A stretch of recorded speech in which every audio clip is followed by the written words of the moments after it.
தமிழ்நாட்டு எம்பிக்கள் கூட்டத்தில் முதலமைச்சர் விஜய் பேசியது தொடர்பான தகவல்கள் வெளியாகியிருக்கின்றன. தொகுதி மறுவரையறை மசோதாவை எதிர்ப்பது என்பதில் உறுதியாக இருப்பதாக முதலமைச்சர் உறுதி என்ற தகவலும் கிடைக்கப்பெற்றிருக்கிறது. விவரங்களோடு இணைகிறார் எம்முடைய செய்தியாளர் பாரி கார்த்திக். பாரி, முழு விவரங்கள்.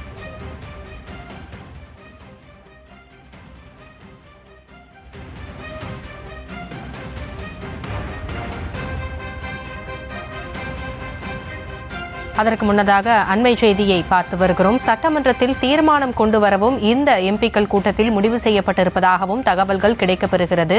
இன்றைய தினம் நடைபெற்ற தமிழ்நாட்டு எம்பிக்கள் கூட்டத்தில் முதலமைச்சர் விஜய் பேசியது என்ன என்பது குறித்தான தகவல்கள் வெளியாகி இருக்கின்றன. சட்டமன்றத்தில் தீர்மானம் கொண்டு வந்து விவாதிக்கவும் திட்டம் என்று முதலமைச்சர் கூறியதாக தெரிய வந்திருக்கிறது. விவரங்களை தருவதற்காக நிகரார் பாரி கார்த்திக். பாரி, நீங்கள் தொடரலாம்.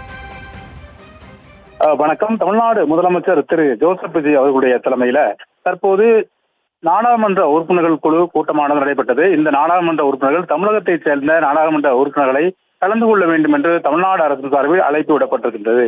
இந்நிலையில் திமுக, அதிமுக, பாமக உள்ளிட்ட தேமுதிக மற்றும் மக்கள் நீதி மையம் உள்ளிட்ட கட்சிகளைச் சேர்ந்த நாடாளுமன்ற உறுப்பினர்கள் பங்கேற்கவில்லை என்றாலும் கூட தொடர்ச்சியாக தமிழக வெற்றிக் கழகத்தினுடைய கூட்டணியில் இருக்கக்கூடிய காங்கிரஸ், விடுதலை சிறுத்தைகள், அதே போல ஆதரவு கொடுத்தோரும் கம்யூனிஸ்ட் கட்சிகள், மேலும் IUML உள்ளிட்ட கட்சிகளுடைய பிரதிநிதிகள் நாடாளுமன்ற உறுப்பினர்கள் கலந்து கொண்டார்கள். அப்போது மதிமுக உள்ளிட்ட நாடாளுமன்ற உறுப்பினர்கள் கலந்து கொண்டார்கள். இதில் அவர்களுடைய பல்வேறு கருத்துக்களை முன்வைத்தார்கள்.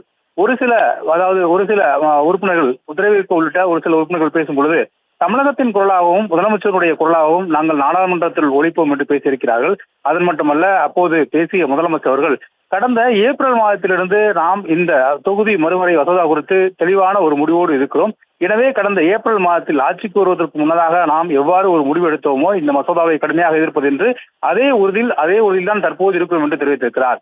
மேலும் தொடர்ச்சியாக வருகின்ற நடைபெற்றுக் கொண்டிருக்கிற இந்த கூட்டத்தொடரின் போது திங்கள் அல்லது செவ்வாய் என 2 நாட்களில் ஒரு நாட்கள் தமிழ்நாடு சட்டமன்ற பேரவையிலே இந்த மசோதா குறித்து மத்திய அரசு உடனடியாக இந்த மசோதாவை நிறைவேற்றக்கூடாது, அதற்கான முயற்சிகளை எடுக்கக்கூடாது என்ற ஒரு தீர்மானத்தை முன்மொழிந்து தமிழக அரசின் சார்பில் ஒருமனதாக நிறைவேற்றி இந்த தீர்மானத்தை நாம் மத்திய அரசுக்கு அனுப்ப இருக்கிறோம் என்று முதலமைச்சர் அவர்கள் பேசியிருக்கிறார்.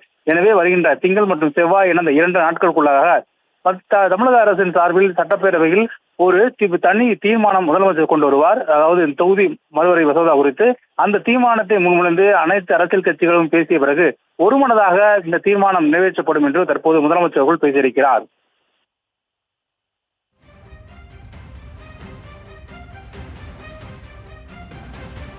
விவரங்களுக்கு நன்றி பாரி.